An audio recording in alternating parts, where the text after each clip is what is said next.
Helsingborg.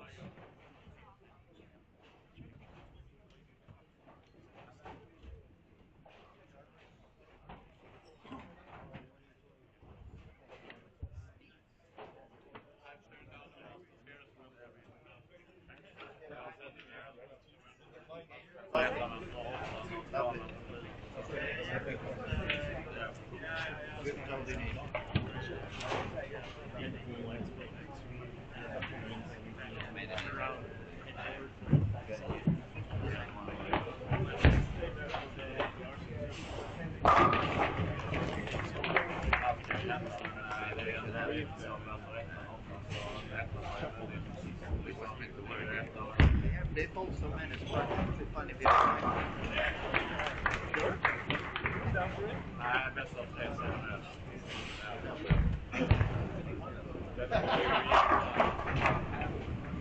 We have like 25 squads or something.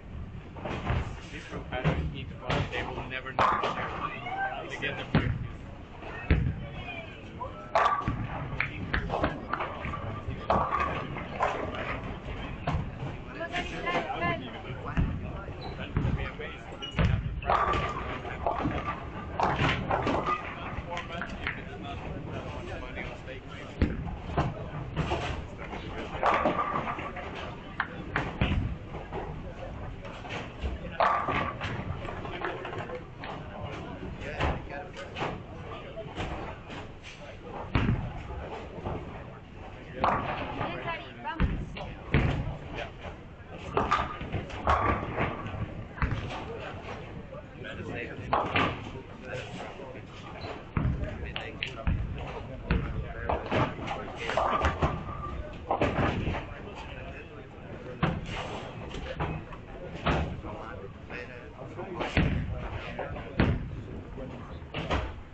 But I can have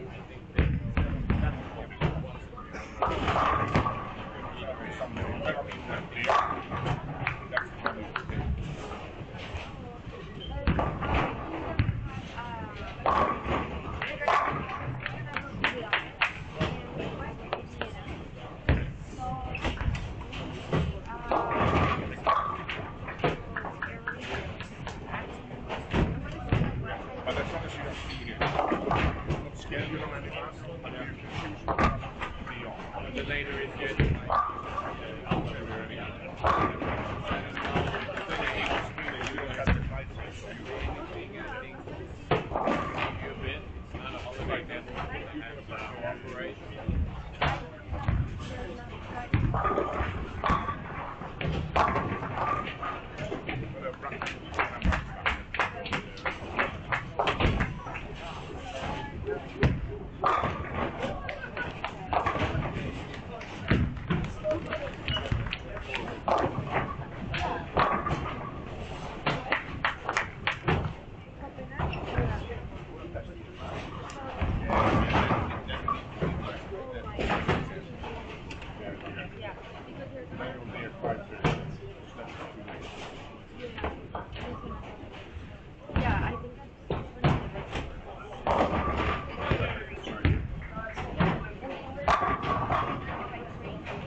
Me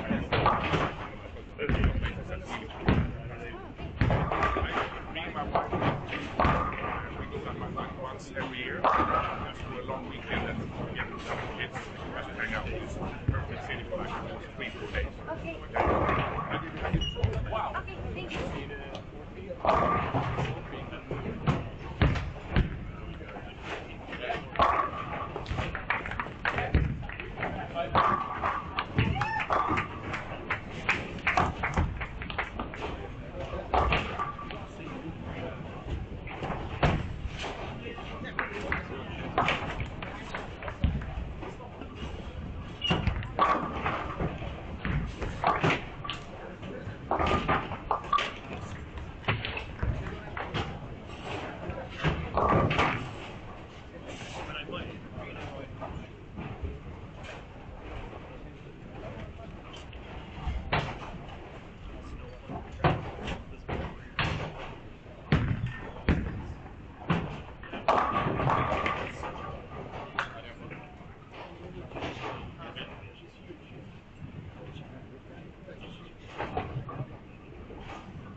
Bien, Dani, vamos.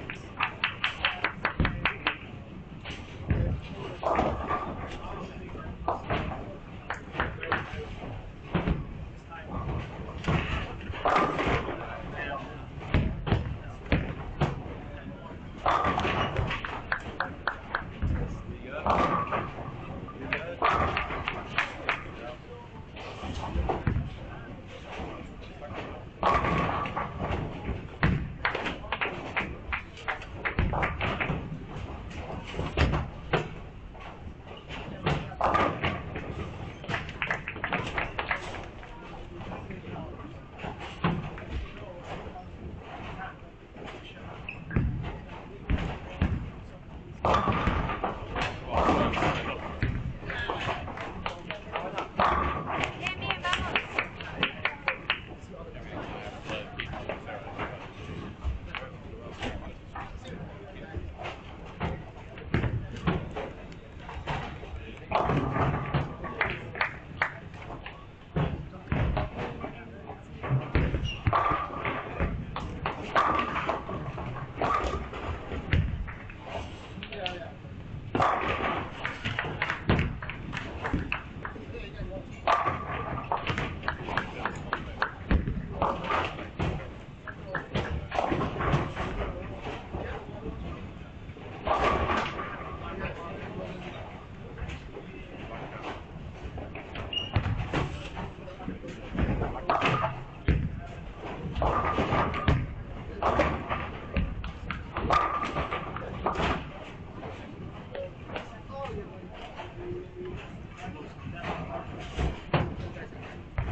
Vamos, tráelo, tráelo, vamos.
Det var 17 andra som var Det står ju under vilken bana. Och det som står i grön, det är den banan de är på från start. Bien, Sari, vamos.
Bara ner 3 käglor och 2.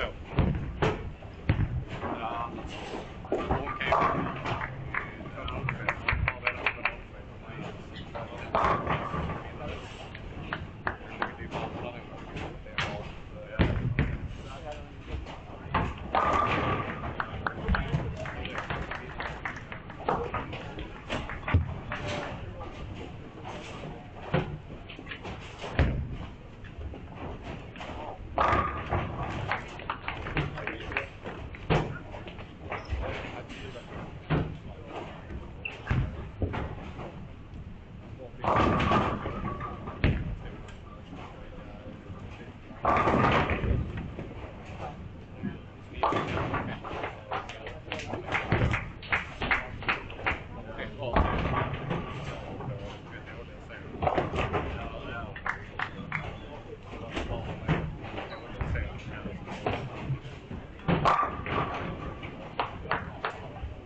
You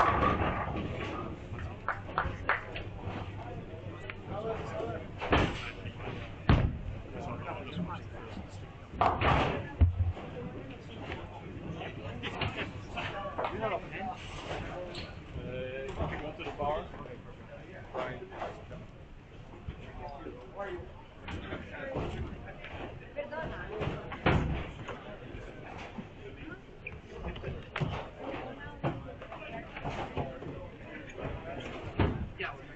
Start? Yeah. Amy, send me some information about who you are. Okay. Some really good places there. Okay, perfect. Thank you.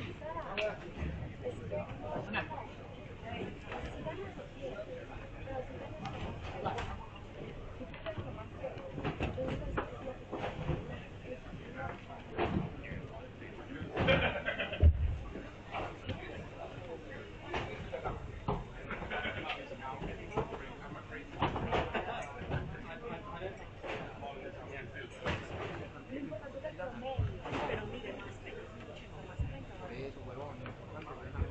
Se gana las 30 faltas. Mariana.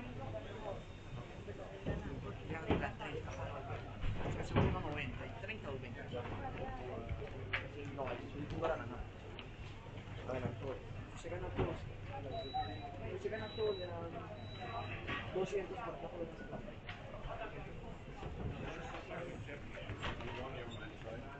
Yeah. I will double check so everything is up.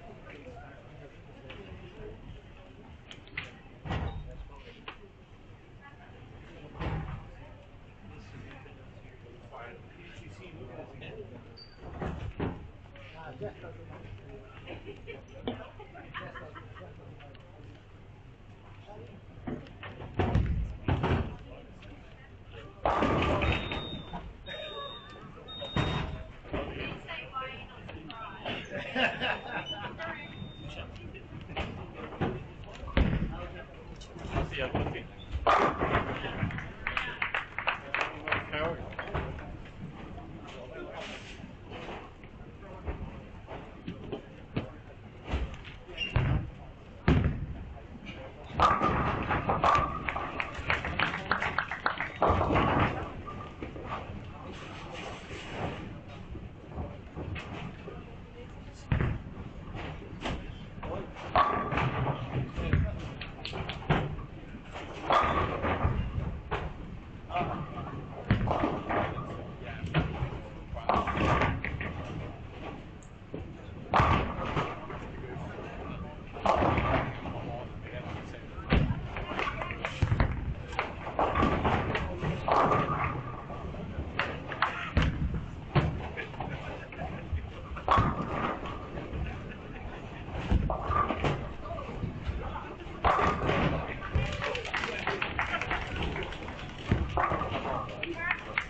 Okay, good morning everybody, especially to those in Europe.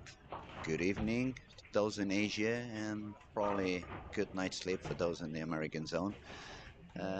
It's a pleasure to be here, pleasure to be back, even if I'm listening myself, kind of an echo over there. But we're gonna fix that pretty soon. Hopefully you don't listen me twice the same way I'm listening to myself. It's kind of tough to talk to when you listen to your own football commentary. They go like, "Oh, nothing else is happening." Uh, Everybody, have a very special guest with me this morning. We have the pleasure to be together with Peter Fleming. He was the 1999 PBA Rookie of the Year. Professional bowler. He's going to be chatting with us today. He's going to help us do a few comments. Paul. Paul Fleming, ladies and gentlemen, is going to join us today. And good morning, Paul. Nice to be here. Yes, it's great to be here. I wish I was watching my son bowl, but he struggled a little bit on this pattern. So I'm watching Caitlin from the U.S. and get to root her on today. She had a very tough first day. The first squad, she was struggling a lot. I could see she was suffering a little bit, couldn't really find the right reaction. When she moved a little bit far out, it was reading a bit too early for her. As soon as she moved a little bit in, the carry wasn't there anymore. But day two, she bowled spectacular, and yesterday she carried quite okay, so she made it all the way into the final, and she's looking pretty good, pretty consistent, pretty strong, nice technique.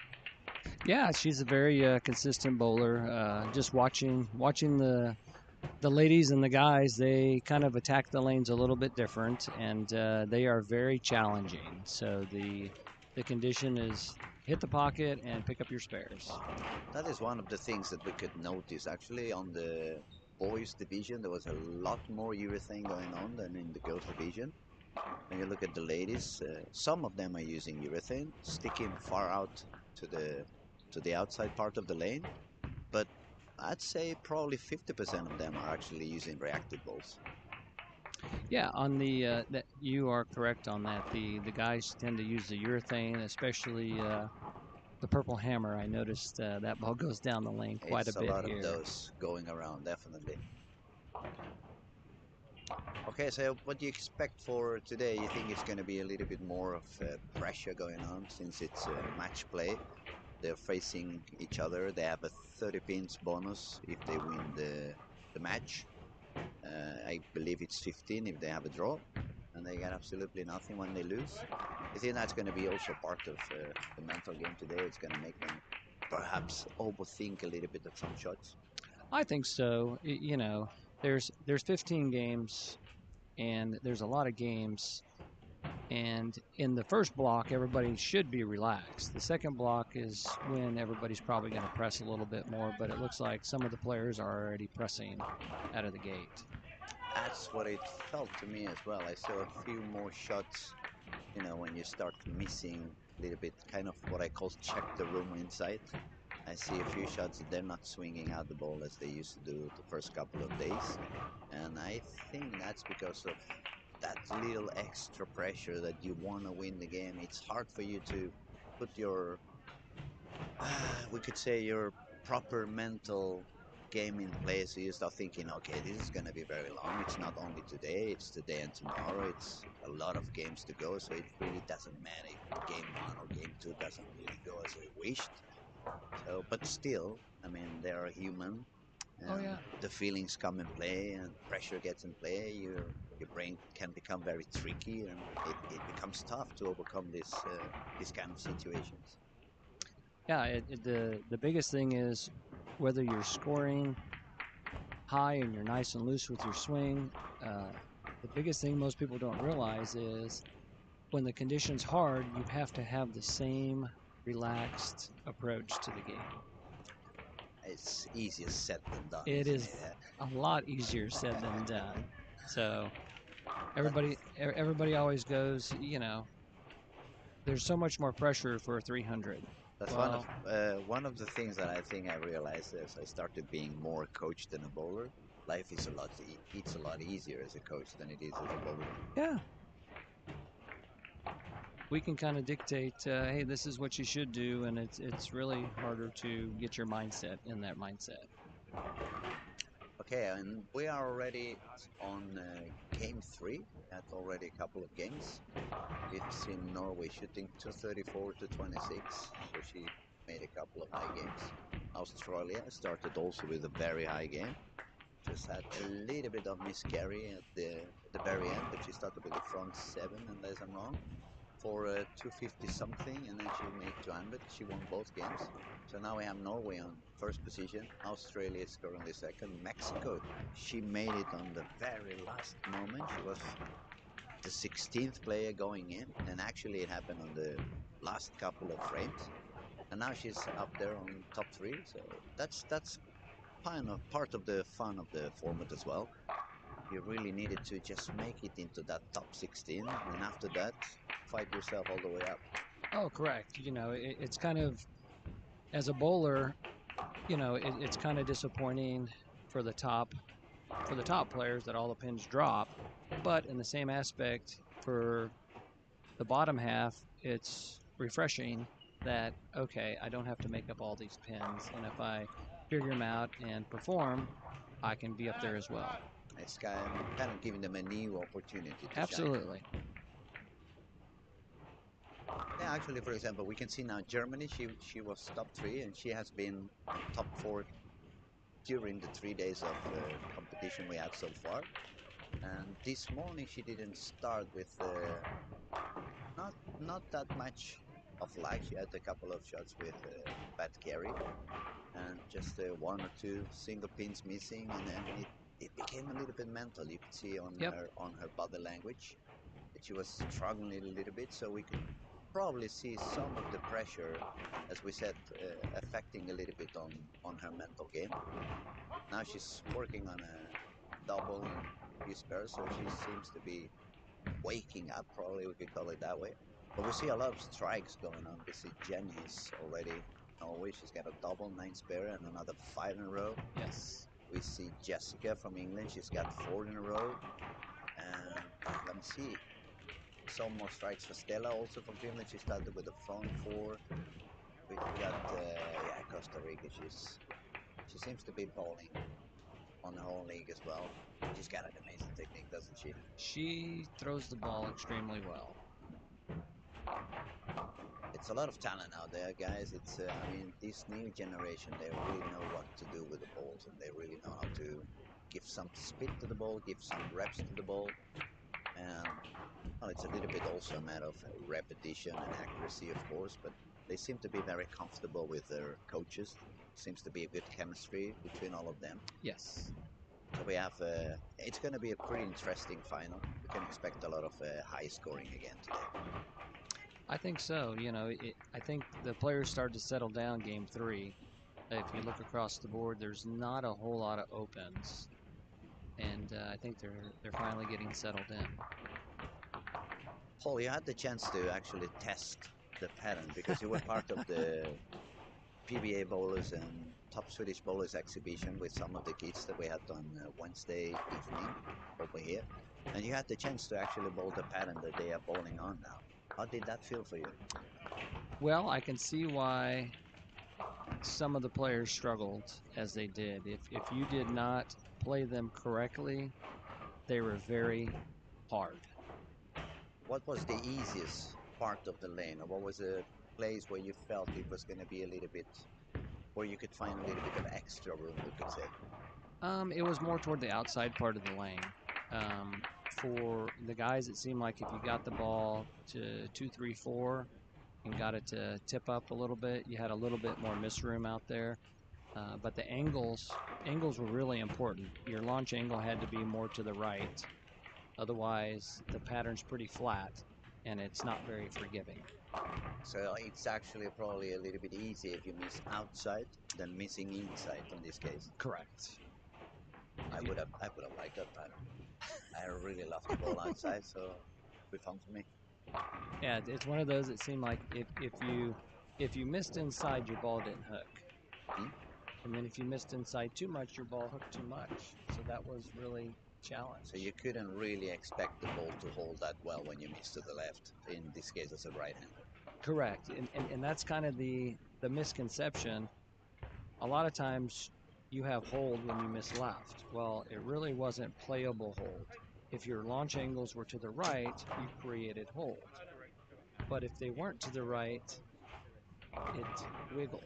Then it became tricky. It became very tricky. And also especially in the boys squads, since they use a lot of urethane, that caused a lot of traffic down the lane, and it became a little bit tricky, and it also was a little bit, who am I following? Am I following somebody who is actually making the lane a little bit easy for me, or am I following someone who's actually going to make the lane very hard for me? That is very true. And the biggest thing is, not only did the down the lane get tighter, the front part of the lane hooked more. So it was really navigating. My ball sometimes didn't go down the lane, and then it didn't have that launch angle. So some of the players that bowled really well, they were able to get the ball through the fronts really good, or they lofted the ball. There's a lot of different techniques being used. So We've seen many different ways to attack the game, but if there was a common thing, it was that those who scored pretty high, they managed to keep their breakpoint pretty far outside. correct. And they just had to realize, okay, what kind of ball do I need to use at the moment, so the angle, it's not too aggressive or not way too far from the pin, so it becomes, weak in terms of energy when it hits the pocket. So it felt like they understood the lane was out there, or the breakpoint should be out there, but it became a little bit tricky also to find out which ball am I needing to use. I saw many of them that they stood with the urethane, maybe perhaps for a little bit too long. As soon as they moved that ball a little bit too deep and the breakpoint was a little bit deeper, then the carry was not as good, and you could start to see a little bit of deflection and lose of energy on those balls. Right. Well, the biggest thing I noticed is they might have got out of urethane to go to another urethane. So I didn't see a whole lot of reactive balls going down the lane. The people that were scoring, the ones that seemed to score the best, created the best angle pair to pair. So when they moved, they were able to put multiple games together. That was the tricky part. When you move pairs, it could be totally different, and if you didn't make the right choices, you really struggled on that lane. I mean, it's getting more and more important nowadays with this new equipment, with these balls that either absorb so much oil or they push it down. And since most of the new balls, they absorb so much oil, we have seen how the patterns have become thicker and thicker over the years.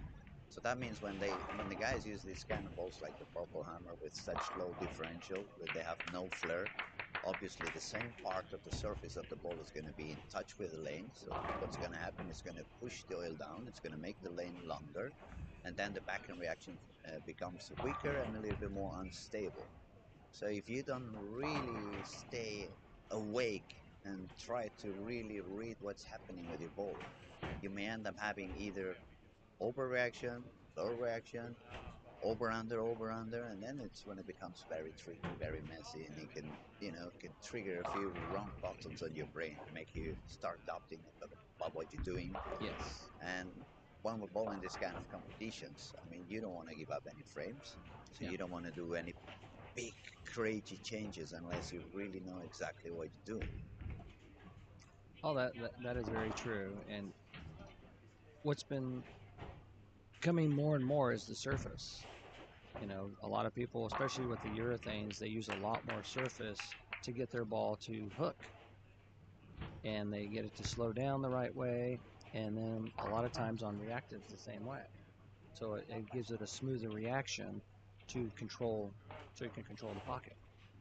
The one difference that I could say I notice a lot on today's game compared to 15, 20 years ago, even if the best ones do also manage to have speed control, it's not so much the tool they go on to as we did 20 years ago. We used to play a lot with the speed control, speed it up, slow it down. We used to tilt our hand and do a lot of different things with our wrist in order to make it roll forward if we wanted the ball to become a little bit more steady, read a little bit sooner, and not so aggressive on the back.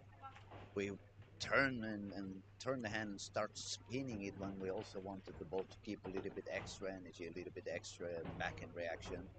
And it feels like today, this new generation, they are more into just let's get all the power out there, just make it even harder, make it even higher speed, higher rev rate.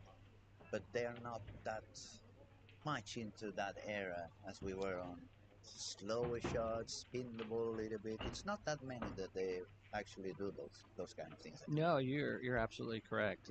I'm in the same era as you with adjusting ball speed, rotation. The rotation part they do a lot of, I think. But as far as speed control, they just, I want to say, hit the ball more, turn the ball more, make it hook more. That's what the games come to.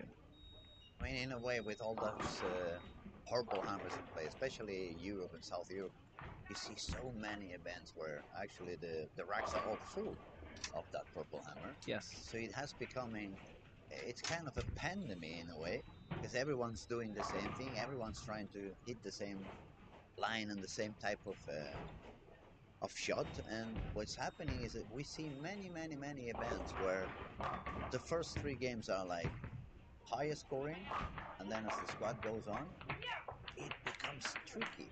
And it's the opposite if we compare to 20 years ago. Maybe we would have some flatter patterns. It would become a little bit tougher on the beginning. Yes. But since reactive was like the new thing, and those balls suck a lot of oil, obviously the lanes turned easier and easier and easier as the day went on. Yeah, no, that's kind of exactly right. So what's different about international versus in the States, a lot of tournaments, there's not a lot of purple hammers. It's not that popular in the United States. No, It's not that much. no. Yeah. Probably because of the conditions. And don't get me wrong, when it's a shorter pattern, the urethanes come out. But a lot of times it's not used as much as it is over here. I feels like up here sometimes I joke. I think I say they take the ball to the shower. They take the ball to bed with them. It's like, I'm gonna cover it. They stop putting the dog in bed and they just have the purple hammer. Yeah, yeah. It's obviously a very special ball. It is. It does generate some kind of reaction, especially when the back of the lane becomes a little bit tricky. Yes. That ball manages to come back from places that no other urethane ball manages correct. to come back. I kind of call that ball, it's a urethane ball, but it kind of reacts like a reactor. It's a very particular ball, indeed. I mean, I ball for Storm, or I've been balling for Storm for the last 10, 15 years, so obviously I've never thrown purple hammer, but I have eyes, so I can see what it does. And I'm going to give you an example. A couple of years ago, 3 years ago, I was bowling a tournament, big event up in the north of Sweden, and I was bowling with a guy who was a little bit lower level than me, a little bit less rep rate than I had, a little bit less hook overall, and by that time it was the proton physics that had just came out, so it was the heavy oil ball. Yep. And during the warm-up, I more or less realized, okay, let's see where's the guy who's bowling with me, where is he standing, am I going to be able to use his area, or what's going on. He was standing more or less about 5 boards to the right than I was standing on the feet, and probably shouldn't bowl about 3 or 4 boards more to the right than I was doing. That was all the way through the warm-up, and we both had the proton physics, so I had an idea of what his rep rate and hook was compared to mine. In the middle of the first game, he just went to his back and he put the purple hammer in play.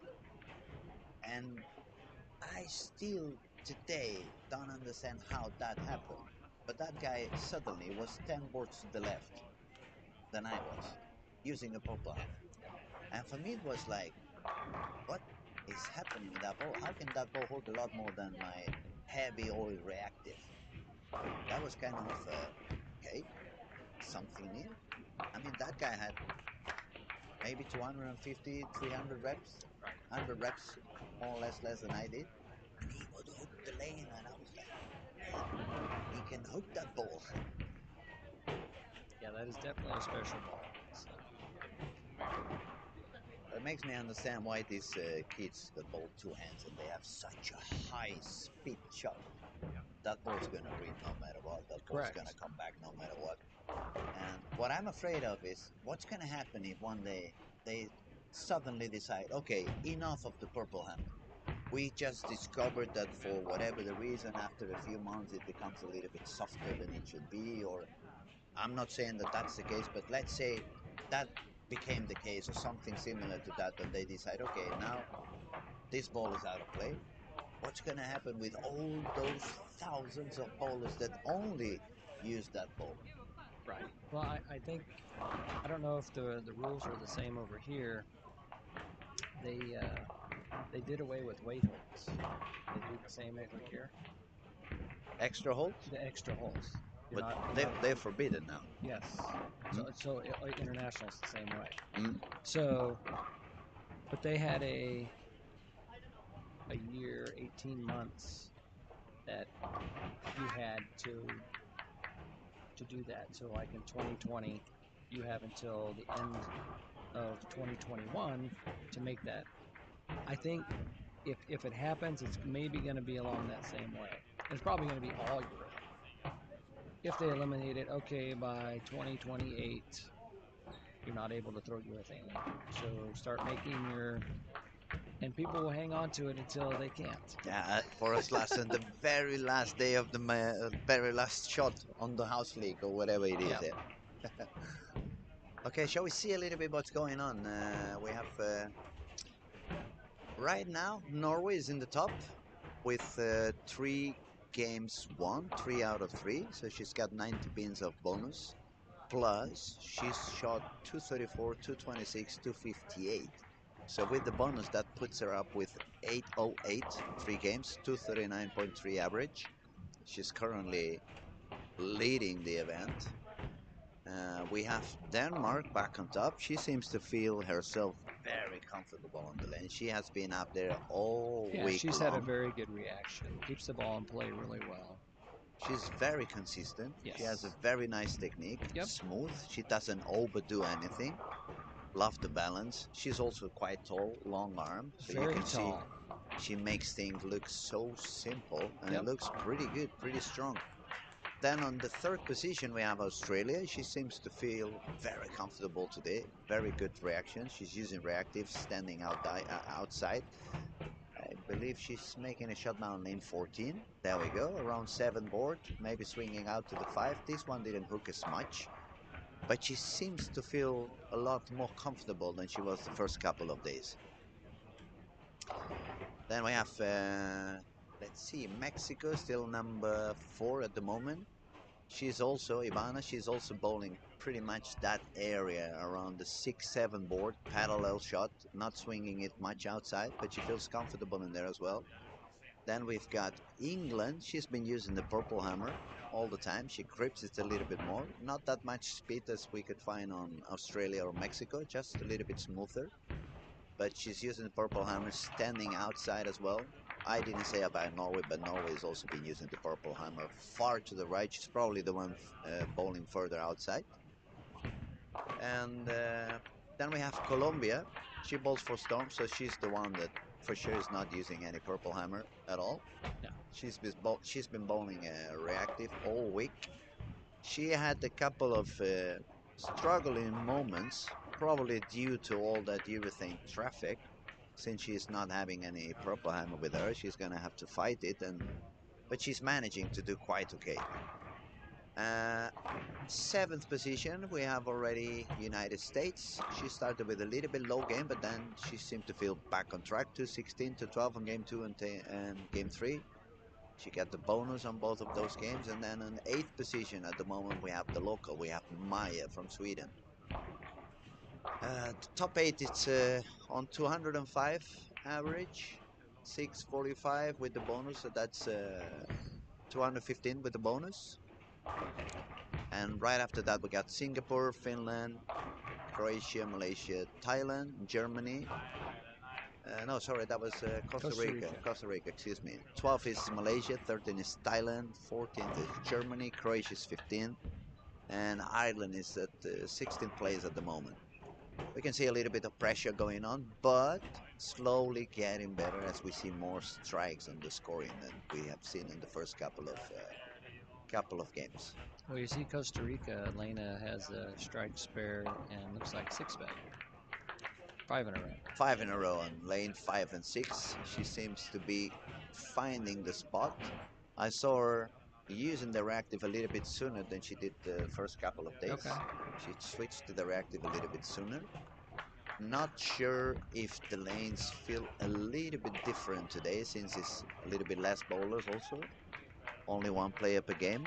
Even the warm-up was a little bit shorter in terms of frames, because it was only one bowler per lane. Right. And also the weather compared to yesterday, it's a little bit warmer, it's a little bit more sunny. But maybe that changed a little bit the plan they had from the beginning. But she's looking very consistent again and pretty strong. Now she's just made the 6th one in a row. Yeah, the biggest thing with Elena, what I've noticed, when she finds her shot, she can strike a lot.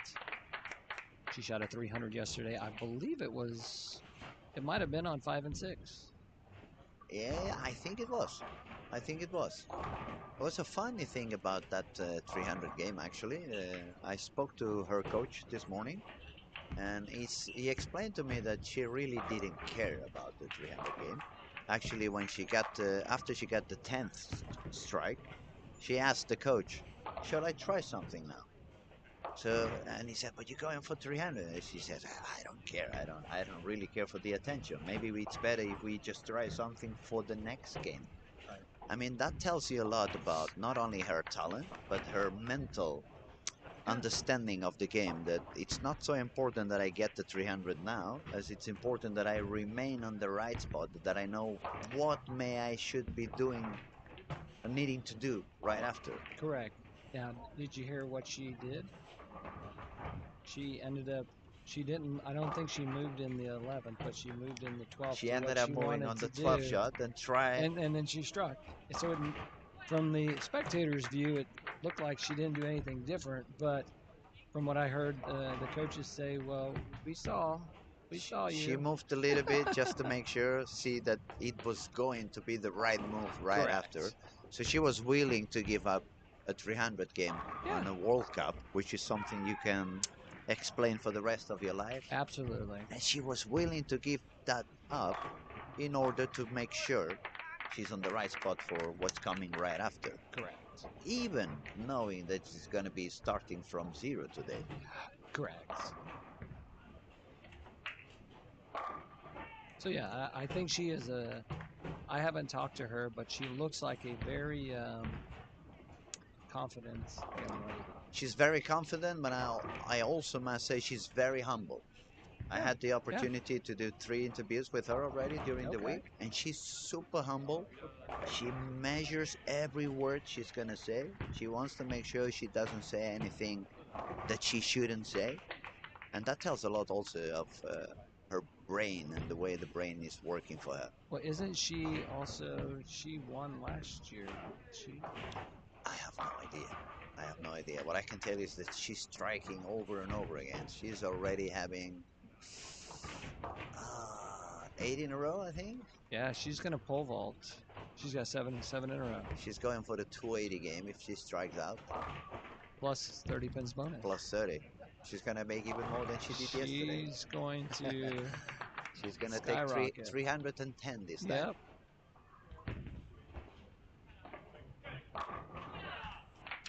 We see a very different body language also today for Maya, the Swedish bowler. It feels like she had a little bit of extra pressure being the local with a lot of friends around, and some of the family also rooting on the crowd. So probably she felt a lot of responsibility. Now she's looking a little bit better. Yeah, we have the confirmation that Costa Rica actually, she did win last year. So yeah, we can expect her to give a big fight again. Yeah. So, she looks like she shot 269. Oh, 268. But that's a good game, definitely. It's a nice way to come back. She didn't start that high. Actually, she was maybe a little bit unlucky with the results as well, because she had the very low bonus. She's only got 15 in bonus. And then she lost 2 and tied 1. Right. And the bonus can make a big difference. I mean, let's say she had won all of them, she would have 85 pins more, and she would be top 5 actually. Yes. So at the moment, the bonus is going to make a big difference. On the long term, maybe not that much. But for now, 90 pins in 3 games, yeah, that's a lot of help. It makes a big difference. If you look at some of the scores, you can win with a 180 and you may lose with a 220. You know, 220, I don't think you're going to lose. But you could. But it could happen. It's like this one here, 200 lost. His 268 was shot. But as long as you shoot even, I don't think you're going to get hurt too bad.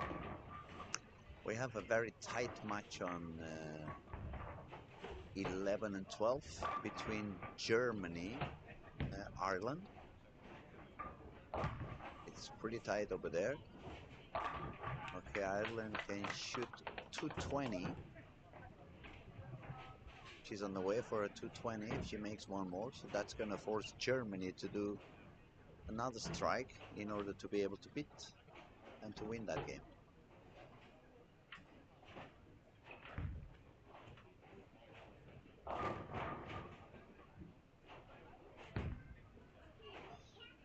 That was a very good strike, actually.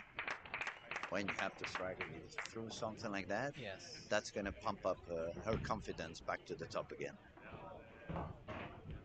I mean, she has been bowling very good the whole week, very consistent. Germany was a bit surprising to see her struggling a little bit in the first couple of games, missing some spares, and well, she was pretty consistent on sparing as well. Right. So it probably had to do a little bit, as we said, with the pressure of, oh, now it's top 16, now every game it's bonus and I have to. And if there's something I learned during the years as a bowler is that anytime you put your mind on the I have to, it never works. No. It's a lot better to say, I can do it, I want to do it, I've done it before, so why shouldn't I? But never tell yourself, I have to. That's going to put your mind in a very tricky spot. Oh, it's a tie actually. She left a 10 pin, so it's 220 against 220. Unless I'm wrong. Let's see. Be 220, 220, right? Yeah, 220, 220. It's a tie. That's a good tie. You gotta be upset though when you make the first 2 and you make a good 12 frame and you get that solid 10. Especially getting a solid with a urethane ball. Yes. But it is what it is. We see United States also managed to win her game, 224 against 192. That's going to be a nice bonus for her. And let's see. Australia slowed down a little bit, 183. She lost to Mexico, who had 194. And then Jenny, she won Norway, again. she won again with 212. So she's going to make a lot of pins and bonus at the moment. We are pretty soon going to give you an update as soon as the scores are up on the wall.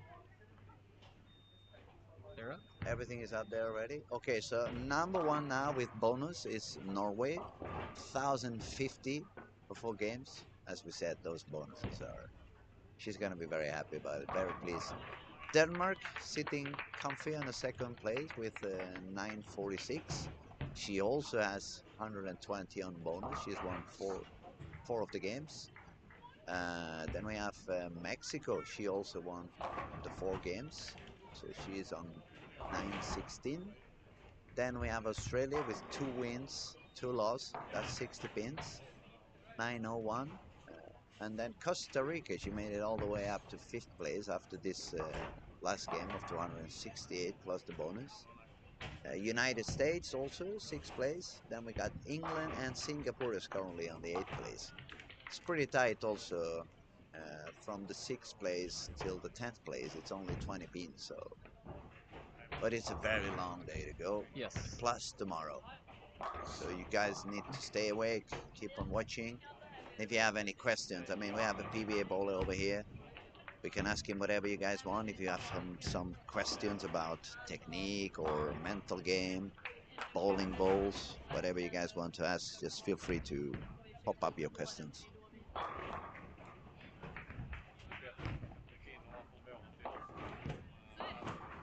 One thing I noticed here too, on the women's side, there's a lot more two-handers on the women than there is in the States right now. It's not that many two-handed in the USA then.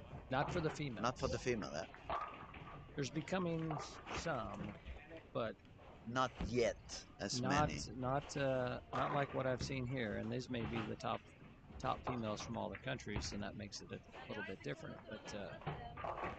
But there's just a handful. You have to you get to see more and more of them, at least in Europe. After all, I mean, it's also, you see what you especially see is in open bowling, at least down in Spain. Yes. When you go to a bowling center now and you see open bowling, you see so many that they don't use the thumb anymore. Yes. And that's the way it is in the States too. They just realize it's a lot easier for them to make the ball hook than when you use the thumb hole. So you can see all of them trying different ways.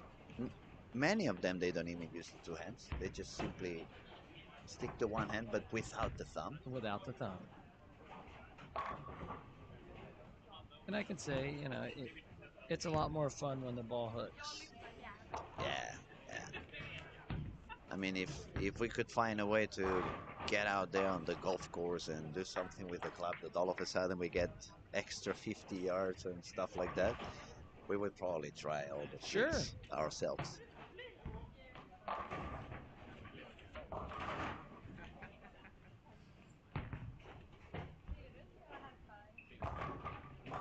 Okay, so far we don't see that many people bowling deep on the lane. I think the one that's bowling the deepest is still Costa Rica.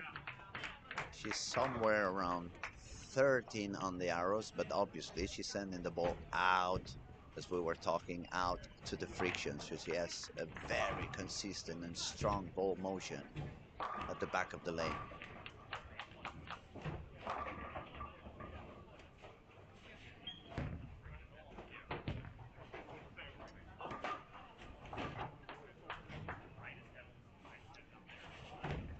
Then we see quite a few reactive balls, I would say.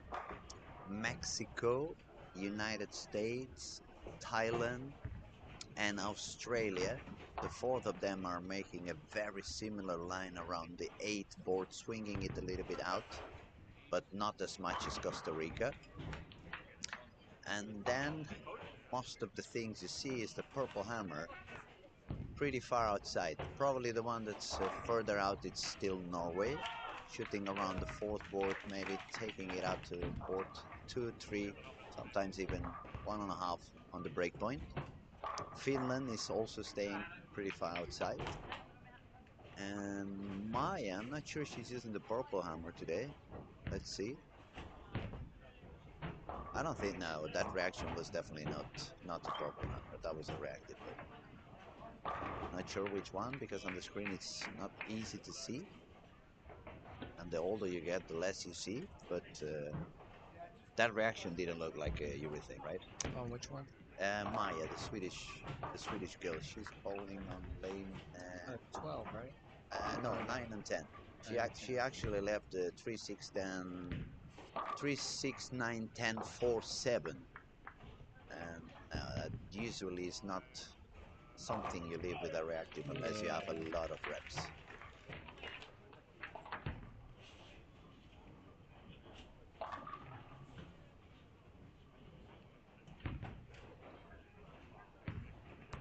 Ireland is striking a lot today. She's doing a lot of strikes.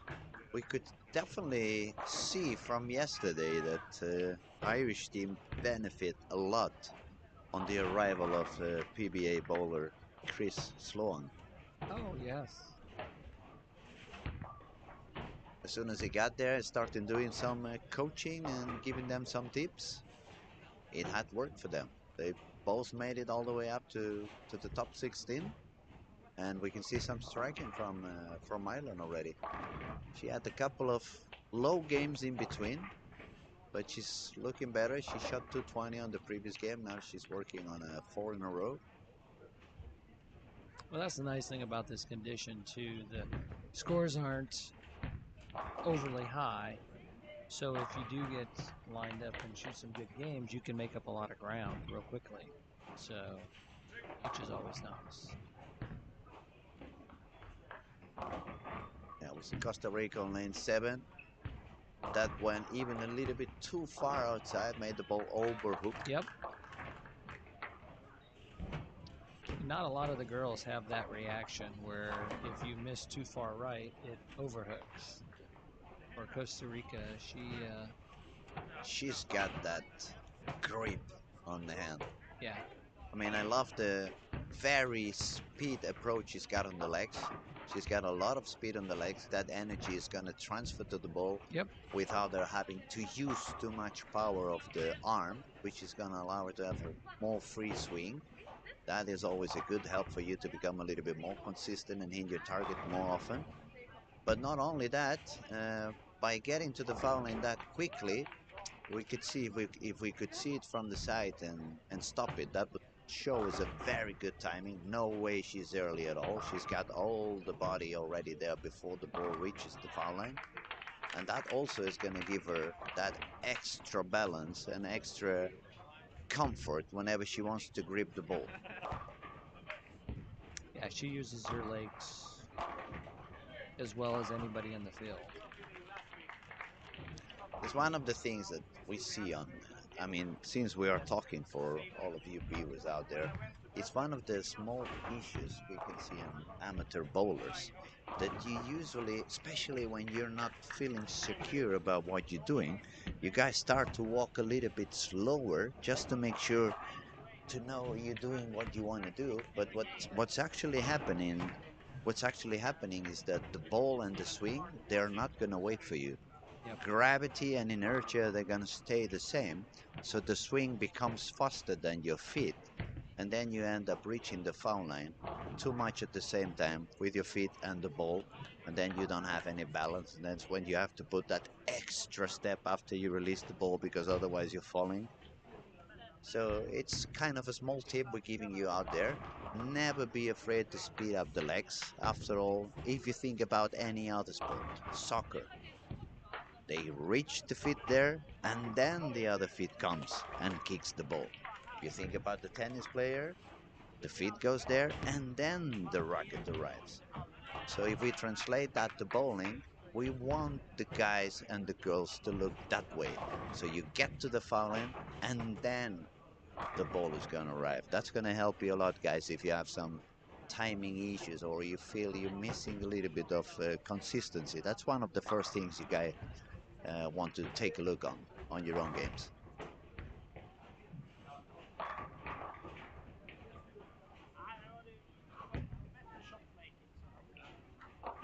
And that's how we like to do things up here in Sweden and Helsingborg, especially Olympia Bowling Alley. We want to make everybody happy, so we even do some online coaching for free for everybody out there. Tips are always good. So biggest thing is, I think everywhere, everybody always thinks you have to throw strikes. And what most people don't realize is to shoot a 200 game, you need 2 strikes in a row and all the rest spares. That's going to be 200. So build the frames is so important. Spares build the game. It's kind of one of those, strikes are for show, spares are for dough. In case someone is wondering, I haven't given any script to Paul. I haven't given any dialogue that he could say, because I've been actually talking about the sparing issues on this generation for 3 days in a row. So I'm very happy that I'm not the only one talking about how many spares they give away. Oh, yes. Especially on the boys squad. Yes. You see 7-8 strikes per game, easy, but Yeah. also a couple of single misses, single pins gone. Yep. And you guys, they're not missing by 1 or 2 boards. I mean, some of them, they are missing by half the lane. And it's like, how can you strike 9 out of 10 and never take the single pin, which is the easiest part of the game?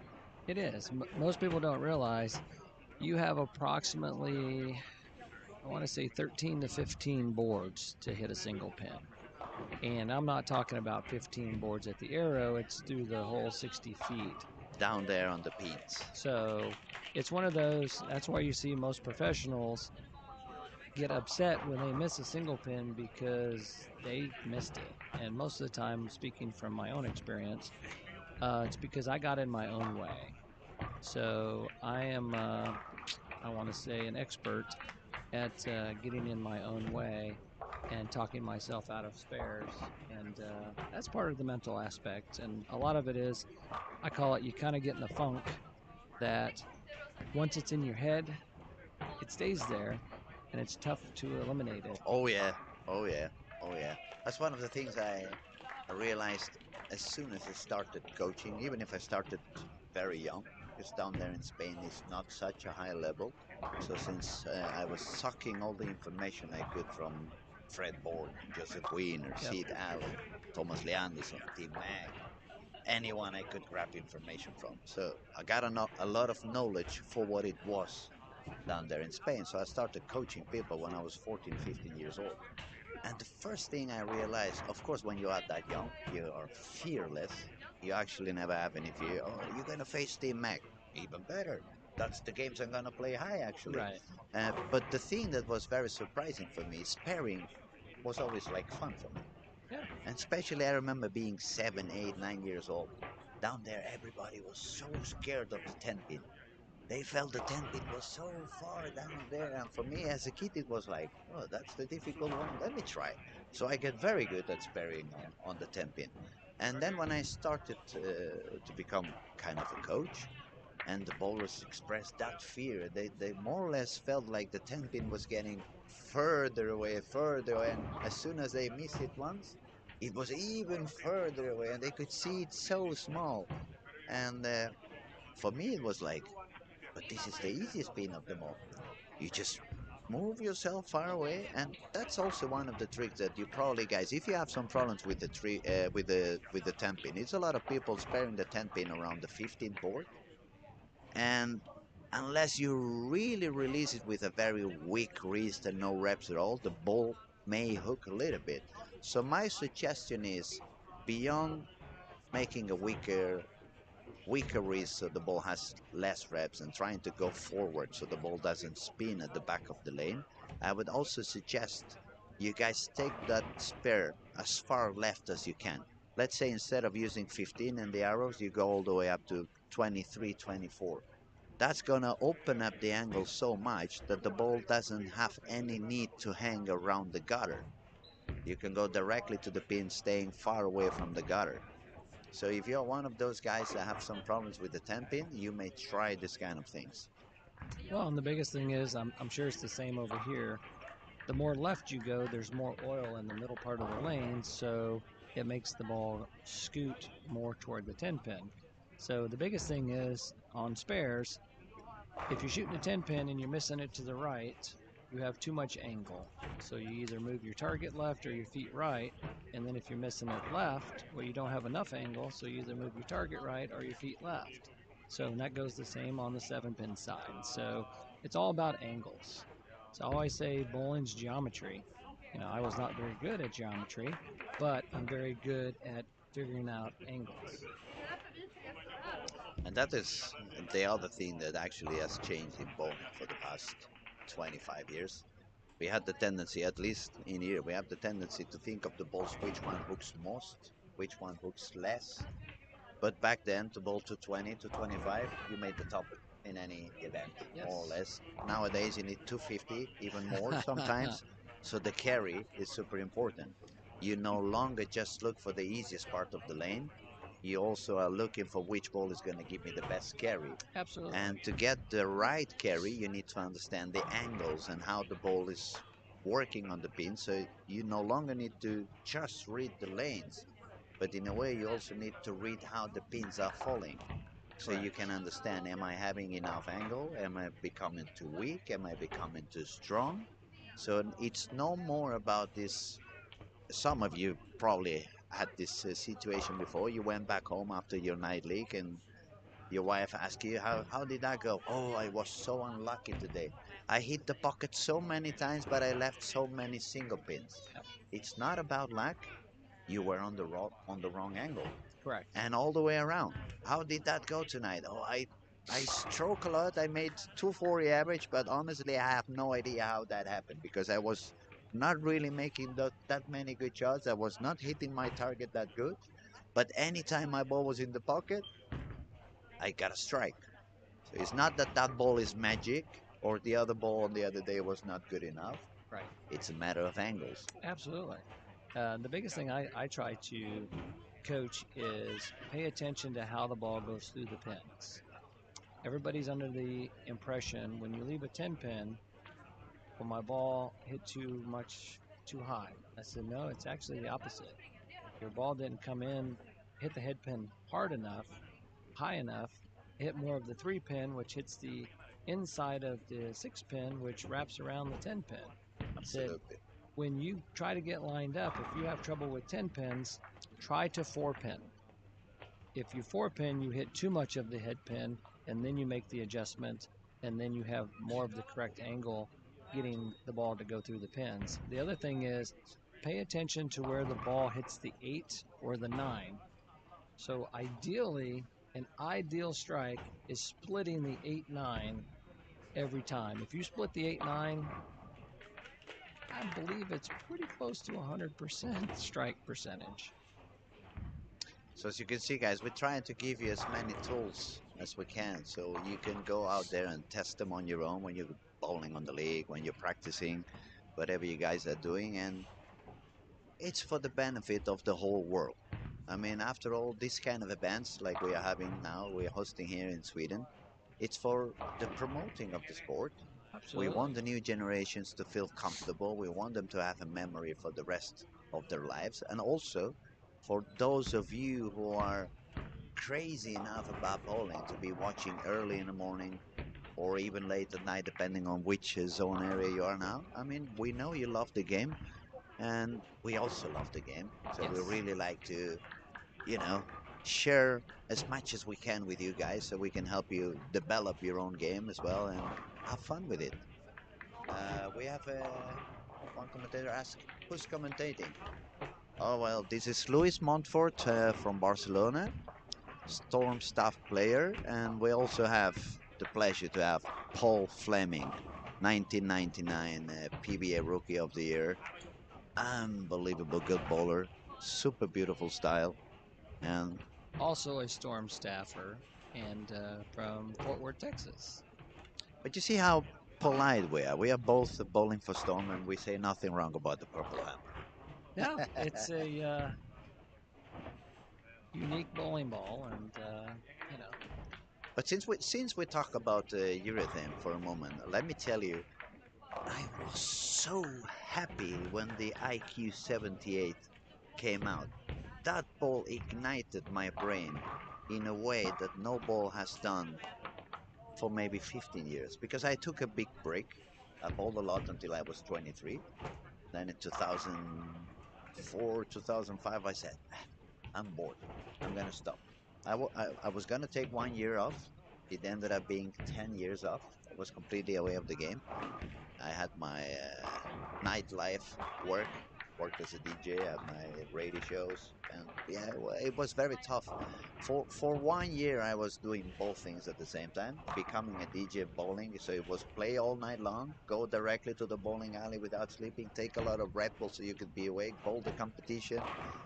But when you're 20, 25, you manage to do that. As soon as I reached the 30s, it was like, there's no way I can do both things. So I stood only on bowling. But what I mean is, back then, at the very early years, I used to let the ball do the job for me. I wasn't gripping it that much. So whenever I was really good, it was when the pattern was outside. right. Outside lines was like perfect for me. I even used to say, who's Walter Ray? That's how cocky I was at the moment. But as soon as I had to go in, it didn't work that much. Then by 2010, we had the Sea Talent came down to Barcelona, Catalonia. We spoke a little bit about how he saw the game. He helped me to learn how to grip it more and give a lot more reps. I probably tripled the rep rate I had. So all of a sudden, I could jump all the way to 25, 26, hook all around the lane and feel comfortable about it. But since I didn't bowl much because I was in the nightlife, when I came back from the break, my last muscle memory was gripping it and hooking it. But that was never my A game. For me, it was still like the B game. So I had to stick to my B game. And it didn't happen until they released that U78 out of the box with the 500 grit. It was way too early for the South Europe conditions. We have very low volumes down there. Okay. So what I did is polish it, like really polish it. Actually, it was with the 3M, you know, the car polisher. Yep. So I make sure that, okay, now this ball is going to be hard. And as soon as I tested that ball polished, it moved me so far right that something in my brain clicked. And it was like, ooh, that's what I used to do on the 90s. So my rev rate went down instantly. I was back to let the ball do the job, but then I was back to who's Walter Ray. So I really, really loved that ball. It helped me a lot. It allows me to bowl back further outside. And since we were talking in the south of Europe, everybody uses the purple hammer, Yes. and everybody's more or less throwing that same area 10 to 15 in the arrows and swinging it out somewhere around the fifth board. What has allowed me to do with that U78, I actually drilled a couple more of those, all of them polished. And what I do with those balls is I stay on the right side or on the outside than the purple hammer guys, Right. and it allows me to bowl as a lefty in a way Oh, because yeah. I stay there. I got- stay you got- there all day long. I use the hole. I use the traffic of the purple on my left or on my inside line, and I can stay there all day long. Yes. So that ball made my life a lot easier Yeah, as a bowler. and bowling, if you never really have to move your feet, bowling is what I say pretty easy. But the transitions and moving your feet and making the adjustments, that's what makes the carry different. It makes it a little more challenging. So It becomes very tough. I mean, as a storm bowler, when you had to compete against the purple hammer traffic, and you couldn't stay outside of them, I was always forced to bowl so further deeper inside.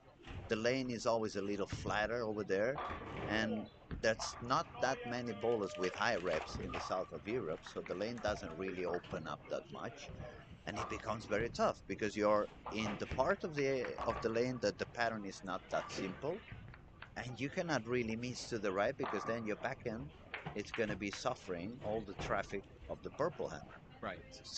So when that IQ78 came out, all of a sudden was like, okay, I no longer need to be on the tough part of the lane. Now I can really go to where they put those blocks outside because they use those huge radius on most of the events and use the purple hammer as a whole, not as a killer. That is true. That's true. So as you can see, guys, there's a lot of stuff you can do actually as a bowler. You can go in, you can go out, you can speed it up, you can slow it down, you can go forward, you can go around it, you can cup the ball more, you can cup the ball a little bit less. The fun thing is that why not learn to do as many things as you can? It's perfect to have an A game, but if you're able to do more stuff, you can save and compete in a lot more conditions. Well, and to that point, kind of what we were talking about before, back in the going back in time here in the 80s and the 90s, you had to make a lot of adjustments like that. And then one thing that I go back to that you see a lot of kids today, this is just the way they throw the ball. If you throw the ball a certain way, you want to throw the ball the way you throw the ball, you're going to score the best. But if that's not working, then you have other tools that you can add and at least make cuts and perform at a higher level. So that's one thing for myself. I'm going back to how I used to throw the ball, which was I was a straighter player, Mhm. and more of what I used to do, and then I need to become more efficient at that again. And I think my success will hopefully translate into some wins. So Because today, if we are honest, the thing that we can see today, especially or I should say only on the two-handers, because with a thumb in it's very difficult to accomplish that, is that the variable we start to see in some of the young kids is that they either hook it one way or they just suddenly go back up and use the other side of the lane. Correct. So it's like probably they don't do as many things as we did back then, Right. but the two things they do, they really complement each other in a very specific and unique way. Yes. And the good thing on where I compete on the senior tour, Belmonte is probably one of the oldest two-handers, and he's only 40. So Yeah, there's not a whole lot of, I guess you'd say, high rev senior players. So not yet, anyways. So what we could say, Robert Smith, perhaps. Robert Smith just started competing again. Amleto, perhaps. Amleto, Time Chris to time. Barnes. Probably the highest rev rate that just came out is Tom Doherty. Yeah, Tom as well. And he's a no-thumber, not necessarily a two-hander. And then there's Ricky Schishler. He converted a couple years ago, but he's a 60-year-old. So he's got a higher rev rate, but not like the kids. What is Walter Ray doing on the senior? Is he bowling one hand or two hands? He's a combination sometimes. He still does So, both, yeah? But I think he just, I think at the U.S. Open he injured his shoulder. Uh-huh. So I'm not for sure the extent of it because the U.S. Open was going on as this tournament's going on. So we saw Andres Gomez was the winner of the U.S. Open, Andres wasn't he? Gomez was. I'm very happy for him. He's Very wonderful guy. Yes, he is. Very wonderful yes, guy. He is. We So want to congratulate Andres. Congratulaciones, Andres. Eres el puto amo. He's a very, very good friend of us and very humble person. Yes. Good bowler, always charming, always ready to answer if you have any questions. Is it Yeah, very, very great guy. And one of the best friends I've done in bowling, actually. Yeah, it's kind of like he's experienced the same thing. If you talk to, I want to say, any 50-year-old plus, they have some injury of something. Something has happened already, You yes. know, I've been lucky. I mean, I've had injuries ever since I've been 50. But if you talk to the next level, I say, yeah, I had a knee replacement. I had my other knee replaced. I had my shoulder, my hip. I have all my original body parts. Yeah, let's say, for example, Tim Mack.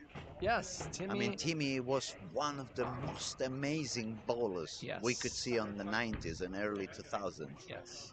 The things he did with the bowls, especially for the amateur bowling. Oh, yes. It was unbelievable. It's this kind of person that shared knowledge, always with a smile, always happy to take a picture, sign autographs, and it was all over the world, week after week after week. And it's so sad that he had so many problems with his shoulders. He's got both of them, several surgeries. And I don't know if you know Timmy's history. So Timmy played for Penn State. American football, wasn't it? American football. And if you see Timmy, he's kind of a stocky guy, but he's not like the typical football player. So he was kind of more, I would say, the big guys. A compact version of an American bowler. But he took a lot of punishment from these big football players. And unfortunately now, at his age, he's suffering from it. It's paying out a little bit of that. I mean, that's the B side that nobody talks about of professional sport. Oh, absolutely. We only see, or in the news, they only show you, victories and trophies and how much money they make, especially on other sports, how beautiful their husbands or wives become, and they show all that. Well, but it's not very often they tell you the B side, the injuries, the sacrifice, the doctor visits, the surgeries, the pills, the medicines. They show all of the superstars. you got Peyton Manning, which he toward the end of his career, he had some neck surgeries and stuff like that. But a lot of the top players, well, they haven't, I guess, suffered as much as their front lines and stuff like that. You never hear about the people that protect all of these guys. Well, their careers aren't as long. Absolutely. So I think the average football player is maybe 4 or 5 years. But that is more or less what we say. They may talk a little bit about some NFL stars, NHL stars, maybe the baseball, even NBA, European football, soccer. Yes. But what about the small sports? Yeah. Like bowling, like, I don't know.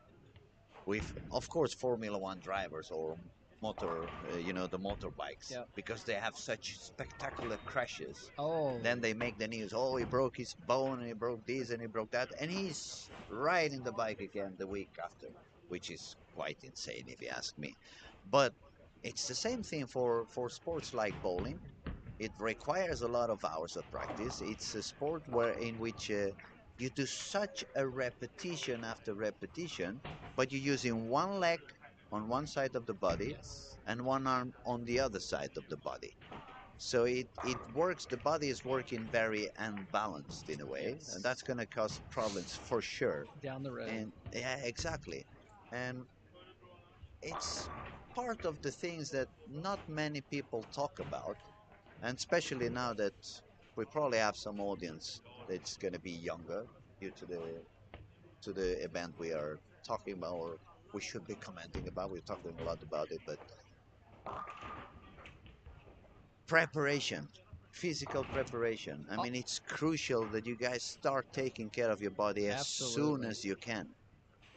And that's the biggest thing. Like I'll get some friends that go, hey, I went bowling last night and I'm so sore today. Mm.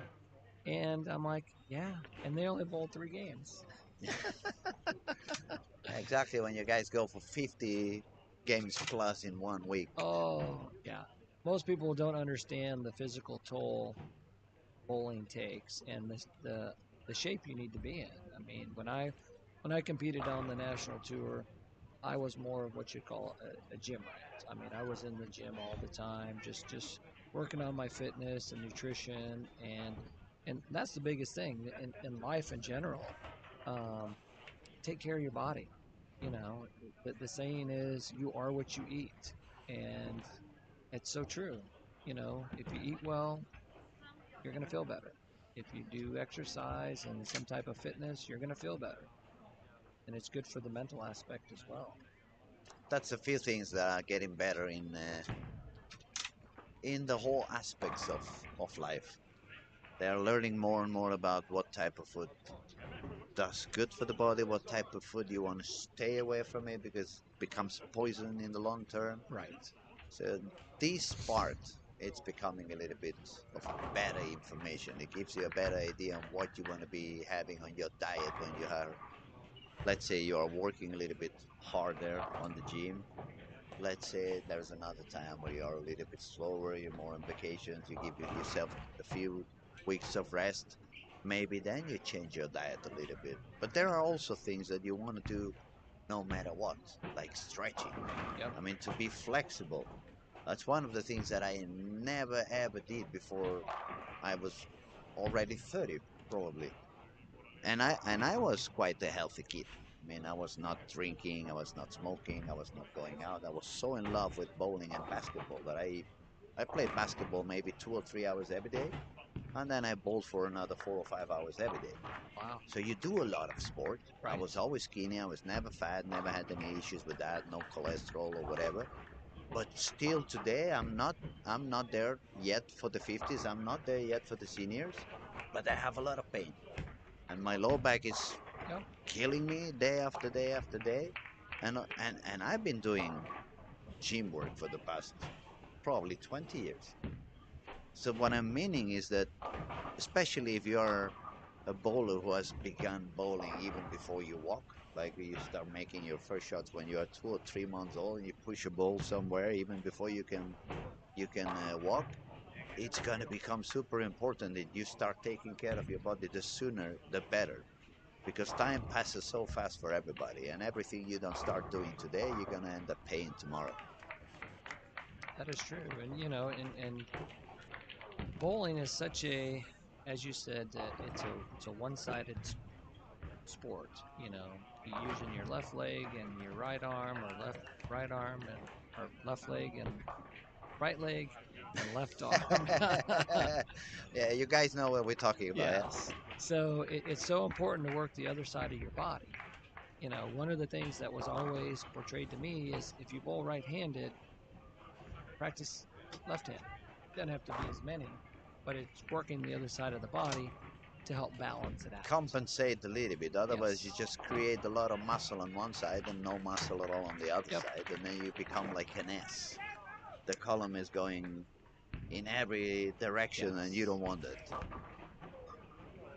All right, welcome to Doctor's Field, right? Let's talk a little bit about the standings. We are letting you obviously enjoy and view and watch, but we just try to make it a little bit more entertaining and talk a little bit about everything that is around the game. But it's time to see how the stats are at the moment. Norway is sitting on the first position with 175 pins to the second one. She's bowling really high today. She shot 234, 226, 258, 212, 247, and 244. And she's won every single game, so that means 6 out of 6, 180 pins bonus, and that puts her with 1601 after 6 games. That's a lot. Yes. That's a lot. Then on the second position we have Denmark. She's still bowling pretty comfortable, we could say. She's got games of 225, 182, 224, 195, 214 and 236. She's won 5 out of 6, so she's got 150 in bonus, and the total for her is 1426. Then when we drop down to the third place, it's already going down to the 1300s. That's going to be England. She's won, let me see, she's won 4, so she's got 120 in bonus, and her games at the moment were 211, 214, 201, 192, 224, and 192 again. So she's got 1354 in total. Right below it's Singapore with 1350. Number 5 is Mexico with 1348. Number 6 is Costa Rica with 1342. Remember guys, Costa Rica started a little bit low with 195, 181. Lost both of the games. Then she shot 203 for the tie. But then it looks like the lane has already opened up for her. She shot 268, 233. And amazingly she lost on the 233 as well, so she only had 45 pins on bonus, so she has 100 pins less bonus than the 5th bowlers above her, but yet she still managed to be so tight. I mean, she's only 6 pins behind Mexico, 8 pins behind Singapore, 12 pins behind England. United States right after with 1335. She's doing quite okay as well. And Colombia, it's currently on 8th position.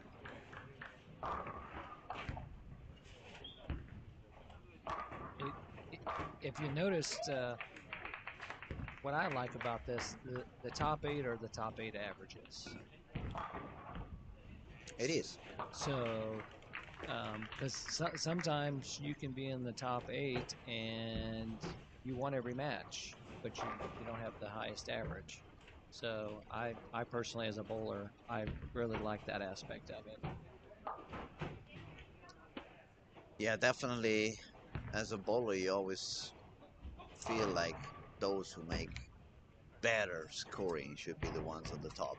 Well, But when you have the bonuses, obviously, it can be a little bit tricky. Maybe you find the wrong opponent at the wrong moment. well, given the Costa Rica, she lost with 233. You know, that 30 bonus, well, that really would have pole vaulted her even more. But you see, she's a 216 average. She's actually the second highest average, Indeed. but she's in 6th place. 6th place at the moment. Yeah. A lot of games left, though. If she keeps that pace up, I think she'll be in the top 3. On the long term, usually bowling tends to balance everything onto the right spot. Oh, absolutely. I mean, short formats may be a little bit tricky, but Correct. when we have so many games, you know, the saying is the cream rises to the top. And usually long formats, that's where you see the U.S. Open, the Masters, all those. The best bowlers are usually ones at the top. that's the one to finish up there. All right, in terms of what we see on the lanes, Jenny from Norway, she's definitely having a very, very comfortable day. You can see on her body language that she's really enjoying what's going on today. She's standing quite far to the right already from the beginning. The first 3 days she was like starting to the right, then following a little bit the transition, and then at the very end she would move far to the right. But today she seems to be from the start quite far outside, using all the angles she can on that purple hammer, and she's striking a lot. We have, actually we've got some stats here at the moment. She's got on 53.8 strike rate, 75.7 on spare rate. It says she's bowling 211.6 average. But I believe those stats are the whole week, not just today. Sorry, guys, I just hit the microphone. It's the stats for the whole week. So if we were watching it just today, probably you could find out on some of these bowling apps connected on anywhere. They're not paying this time, so we're not going to say the name. Just kidding. But if you go to any of those online apps for bowling, you can see the stats she's having today. Okay, it's a lot of striking happening now. We see front 5 for Germany, then a 9 spare and strike. We see 8 in a row for Singapore, is it? Or Thailand? I don't see the flag from here. Singapore, yeah? Yeah, Singapore starts with front 8.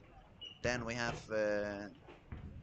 4 in a row, I think just 5 in a row for United States, entering the 10th frame. So she's going for a 240 game. And we see Jenny is doing okay. Costa Rica is working on a 215 to 20. We see just a bit of a lower games on lane 3 and 4, but they have been a little bit tougher on the left side during the whole week, except for Costa Rica. She made very high games also on that side, but both on boys and girls, we have seen a little bit more tougher moments and more suffering moments on lanes 3 to 8 than the rest of the alley. Okay, 9 in a row now for Singapore, so we're looking for maybe second 3. Beautiful, yeah, beautiful. I just don't want to jinx anything, so you know how it goes. Well, you can blame me for but that. But Jasper said yesterday, and they don't hear us from here, so hopefully it doesn't happen that we jinx them.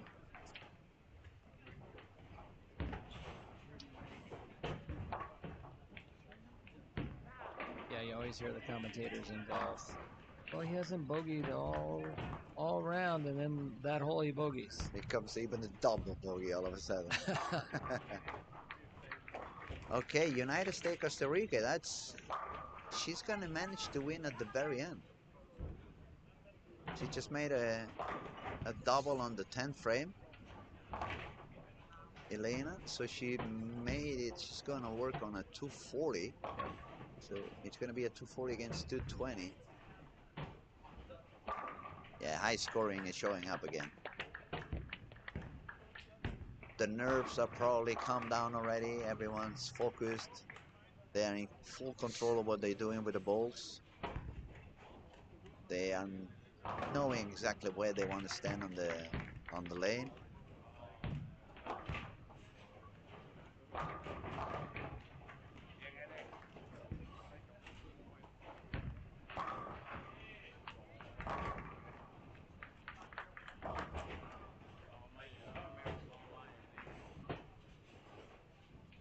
And for those of you who are not watching that specific camera, we may suggest you to go and have a look to lanes 9 and 10. We've got Singapore with the front 10. She's actually going to make the shot for the 11th frame.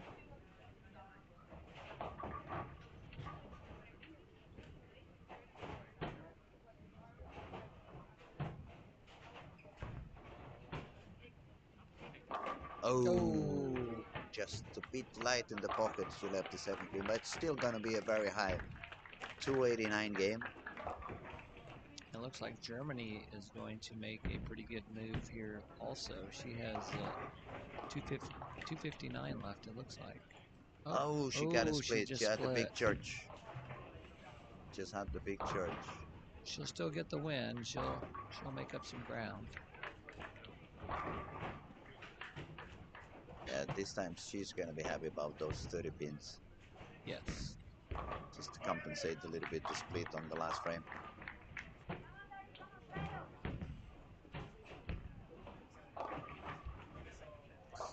That can be annoying, yeah? When you're going for a 250 something and all of a sudden you just missed a little bit. You get the big 5 over there and you go like, oh, gave away 3 frames in one shot.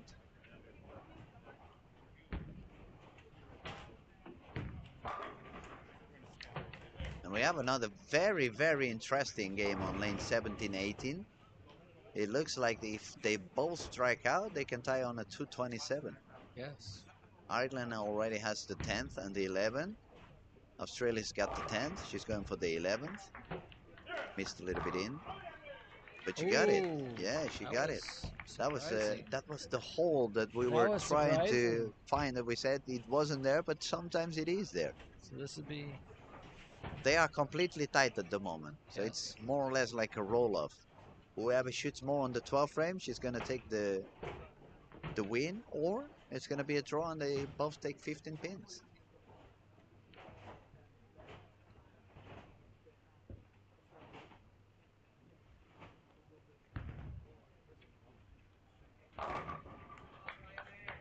Another 217 game for Norway, and surprisingly, we had a 9 miss on Costa Rica on the 10th frame. So Jenny's got the Jenny's got the bonus again, and Costa Rica again with a 200 game is not gonna get any bonus. Yep. She's gonna have to work all the way without bonus. Yeah. My. Oh, that's true. That's Croatia, isn't it? Thank God we got Victor over here. He's the young one. He's got the right eyes. He's not using any glasses, and he sees a lot more than I do with binoculars on my eyes. Yeah. So Costa Rica 242 plus the 30 pins. You're right. She's gonna jump up right away. And Ireland won by 1 pin. By 1 pin at the end, yeah. She left a 10 pin. Too many screens for me. I get lost. And then Maya, she won with 166 against 160. I mean, that's part of this format also. Yes. We see the United States 224 lost, Australia 226 lost, and then all of a sudden Maya 166. You got 60 pins less, but you win. You got those 30 that are gonna make you very happy.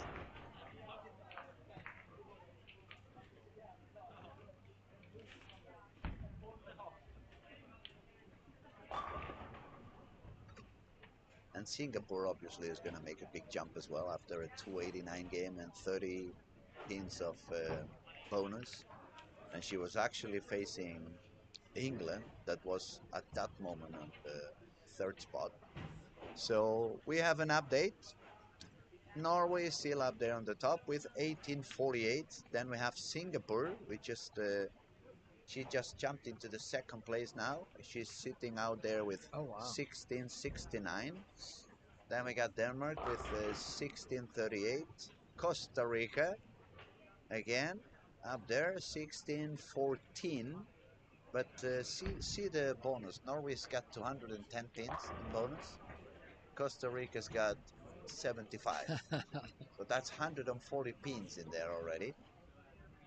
But we must say Norway is bowling spectacular today. I mean, she's got 234 average. Yes. She could be competing on the boys division today and give them a lot of trouble. That is true. To carry on, we got United States, 5th position. Then we have Colombia. She managed to be up there no matter what. When you look at the streaming, sometimes you think that she seemed to have lost it. She seemed to be suffering a little bit, but man, she stays up there no matter what. Well, she just, well, I haven't watched her too much, but she moved more toward the outside angle where the ball went. It looks like she's using a reactive, but she found a way to go further outside. She gets a better carry. When she was a little bit deeper, she was not really carrying that much with the 10 pin. Had a little bit of deflection, as we were talking before. Well, I think she's the got ball a better was not angle. splitting the 8-9. Yeah. Now she's got a lot stronger angle. The entry and the energy looks a lot better than it did a few games ago. And what else do we have? We have Mexico on the 7th place. England is currently 8th. Ireland, 9th place. Australia dropped down to 10th. Germany slowly going back up. She's now on 11th position. Malaysia 12th. Sweden 13th. Finland 14th. Croatia 15th. And Thailand is at the moment at the 16th place. Not that far from the cat though. I mean, it's only 200 pins. And it's a lot of games to go, so obviously it's still going to be a lot of ups and downs and moving around the qualifying for the next step. Norway is using a purple. Yeah, she's been the whole time, I thought, all day long. It's one of those I said probably take them to the shower, take them to bed, and cuddle them at night, make sure that the ball is happy enough for the next morning. But she does it very good. She's very consistent. She has a very, very nice technique. Very simple game. And also, as we said before, she also has a very nice speed on the legs. Yes. That's going to help her transfer a lot of energy to the ball without having to overdo with the arm. And that is going to secure her to have more or less a very free swing, a lot more consistent hitting the target.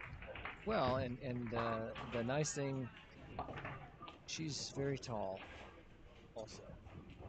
So, it's kind of one of those, if you have a nice simple game and you're 8 inches taller than somebody else, well, you're going to have more power automatically. She's got a simple game with a lot of power. Okay, let's see who's facing who. Lane 17-18, we're going to have Mexico against Germany. Then 15-16 is Finland and Ireland. Then we have Australia and Jenny, Norway. It's going to be on 13-14. See what are we at? See, it's England, lane 12 against Benta. Thailand on lane 11, true. Then we have Croatia and United States on 9-10. We have a neighbors meeting on lane 7-8. Denmark is facing Sweden. Then we have Malaysia and Costa Rica on 5-6, and Colombia and Singapore on 3 and 4.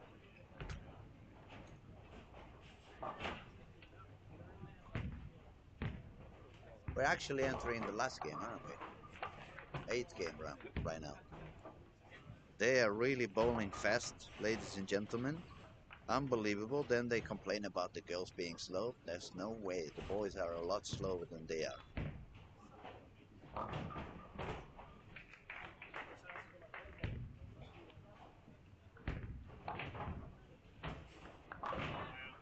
typically in the States, the girls are much slower. So, especially watching collegiate tournaments, the girls would be a whole game. A whole game behind. Wow. At the end of the day, guys are already done, and then it may be 6 frames, but they are typically slow. I don't know why. Hey, they want to make sure what they're doing. I think there's more high fives and more cheering on the girls' side. Maybe a little bit more of chit chat than talking about. Did you see that hair she's just done? Have you seen the nails? Obviously we're just kidding. But up here, I must say, especially in Scandinavia, that was one of the things when I moved up here into Sweden. These people bowl so fast up here. And I mean so fast, especially compared to the Spanish pace. Oh. I would say 6 games, two person per lane, 6 games in Spain. It takes at least 3 hours for 6 games, at least. Wow. Sometimes 3.5. Wow. Up here, 6 games, it was hardly 2 hours. Right. 1 hour 45, 1 hour 50. Yeah. So whenever I started bowling, especially when I had to bowl with the young kids I was coaching up here, I always had my tongue down to the knees. I was trying to catch my breath. It's like, oh, my time to shoot again? Let me breathe.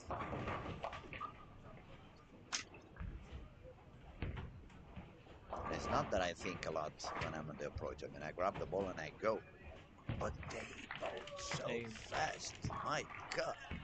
Especially the two-handers. They run so much on the lane, and it's like, come on, go. You have to shoot again. Already? You shot already? And they make so much strikes that it's like, why don't you make a couple of spares so I can sit down for a minute?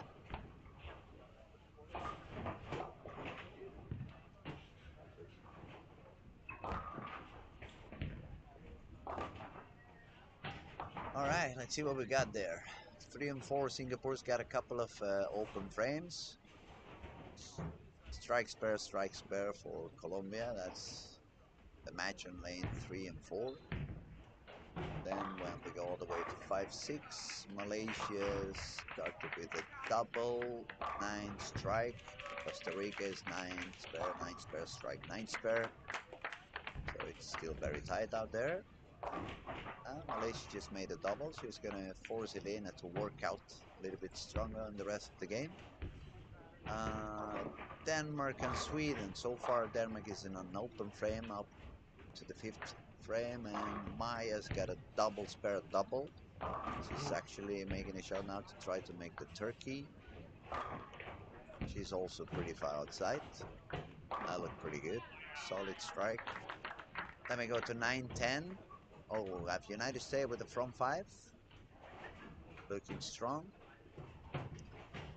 Then England has a couple of open frames, which he just made a double. So it's getting closer, just 1 mark behind. Then if we look at 13 and 14, Norway seems to be finding a little bit of traffic. We can see the ball is not penetrating as strong as it was a few frames ago or a couple of games ago. It could be also that this pair became a little bit more tricky than the other ones. She's facing Mexico. Mexico has no open frames, so at the moment, even suffering a little bit with the pin action, she's still ahead on that match. And then when we go to 15-16, Ireland's got a couple of open frames, but she just made a double to cover one of them. And Finland is currently on the turkey, and the 9 spare strike, 9 spare. Then on 17-18, we have Mexico and Germany. They both have 1 open frame, but due to the pin count, Germany is about 3 pins ahead. So pretty tight, unless we talk about Denmark-Sweden at the moment. Sweden is looking good and strong in that game. She has some advantage. And Denmark, okay, we just seen a change on that. She just moved into a reactive ball and moved a little bit deeper. I haven't seen her doing that during the week. She just stood with the purple hammer further outside.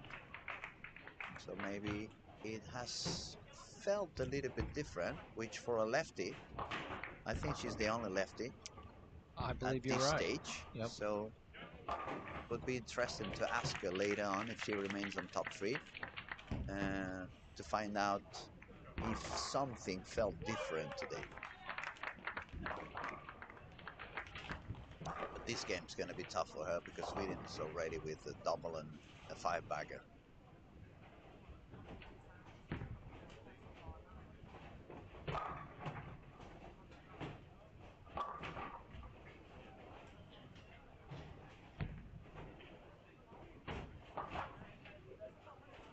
Here Costa Rica, she has a 9 miss. She's further outside with the pearl ball. That may explain why the carry is not there as good as it was a couple of games ago. Maybe that ball is coming a little bit too far from the right for being a pearl. It could be a little bit sensitive, but also it could be that she needs something that goes through the heads. So sometimes you have to sacrifice either one thing or the other. Oh, right. Especially how much her ball comes off the spot. You know, she's just got to navigate the angles. The ball was probably slowing down too much and wasn't getting to the pocket consistently. And you know, a lot of times, you know, they say there's no defense in bowling, but there's a time that you got to go for it, and then there's a time that you just gotta, I call it, take your lumps, and there's another block. You have to be smart. Definitely, you have to be smart. You cannot always You don't want to dig get yourself up there a hole. on the lane. I'm going for a 300, and I'm going for a 300. I'm going for a 300. I mean, when you're 15, that's what you want to do. You only try to make strike every single shot and go for 299 average if possible. But then when you grow up and you learn more about the game, you understand that there are times for everything. There are moments where a 200 game is a high game. Or 190. Even 190, exactly. You know, sometimes 190 is just as good as 250 because you didn't shoot 150. Absolutely, absolutely. It's always nice shooting 250, but it's not realistic most of the time. In Norway, she's won every match. And she's on the way to win the 8th And as well. she's going to win this one too. So now you can see the difference in the standings on the top 8. There's 2 players that are up there that have more wins and average wise. You see Australia and Ireland, they have a higher average, but they don't have as many wins. Absolutely.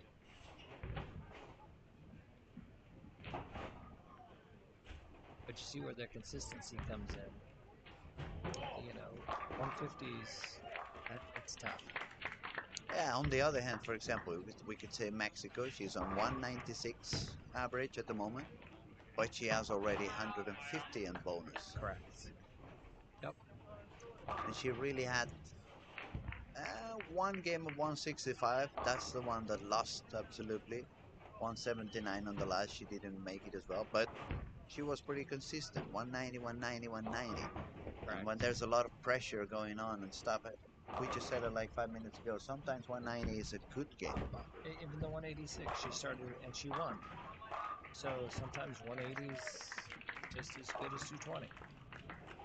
You know, the biggest thing with the match play format, all you have to do is beat your opponent, you know, to get some bonus. So sometimes it's 250 to beat your opponent, and sometimes it's 180 to beat your opponent. Okay, games are getting close to the end. England lost with 166 against 205. Then we have United States working on a 220. She's gonna win the match. Maya, she missed the 5-pin. Not many people had the hands up over there, but still she made it. She's won 235 against 165 on the Scandinavian Derby. Costa Rica, she's gonna win. Even she had a single pin gun. Now she's on the Turkey, on the way for the 10th frame, going for the 4th one. Wow. And she's got it. So working on 220 again. She makes it so easy to make 220. It looks like effortless. Yes. Then Colombia is gonna 205 against Colombia. Yep, she won. Winning the match as well. Jenny, she worked out 236 again, Norway. So she's going unbeaten. She's taken all 8 victories. She's gonna be happy. And raised No her doubt about average. it. She keeps complaining about the interviews, but she's making it all the way to the interviews over and over again. You just tell her during the interview, if you don't want to interview, don't bowl so good. Don't bowl so good, definitely. And then we have Germany. That's going to be the last match at the moment on the right side of the lane. She worked out Turkey, so she's going on the way for 214. She's going to win the match, so she's going to get some extra bonus, and that's going to make her jump a little bit up. Probably she's going to get closer to the cut, since Ireland made 190 and lost. Australia made 180 and lost. Malaysia, where's Malaysia? Lost there. No, Malaysia is on 190 something and lost. And Ireland, I've said Ireland already, didn't I? 190 and lost, yeah. Looks like Germany, even after a very long, complicated day, she may find herself pretty close to the cut. Yeah, the biggest difference coming into tomorrow, as long as you're within striking distance and didn't dig yourself a big hole, which looks like there's going to be 13. Thank you, bowlers, ladies and gentlemen. That completes the first Probably 8 games 13 of the players round that still have an competition. opportunity. I For the mean, ladies it could be all here at the, 16, actually. I mean, 2025 if IBF one of these World players get Cup. hot, Next up, How many do go in? men's Is it the top 16 top round top robin, 8. top 8 starting go on, at yeah? Top 8. 12:30. Top Thank you. 8, then it's best 2 out of 3. Oh, look at that. Germany is on 7th position all of a sudden. So it was quite the jump for her. Wow. Look at that. I mean, she's only, let's see, 9 pins ahead of the cut. But I'm pretty sure she's going to be smiling after the way she started. Absolutely. And that's what we mean. I mean, this sport requires you to fight until the very, very end, no matter what. You never know what's going to happen. You don't want to give up too early. You just have to keep Absolutely. on fighting. To me, my philosophy, unless you're mathematically eliminated, you just got to keep going. Keep on going. Anything can happen. All right, guys, that was all for the ladies squad. We'll be back in more or less an hour or so to do some comments about the boys squad. And we want to thank again Paul. It was a pleasure to have you here. It was very interesting. A lot of wonderful stuff we could speak about, and Yes, hopefully, I enjoyed it. Thanks for having me. hopefully everybody enjoyed as much as I did. And it was a true pleasure. I hope I'll see you again sometime soon. Yes, Thank you very much, buddy. my pleasure. I'll see you soon, guys. Thanks. Appreciate it. How did that go?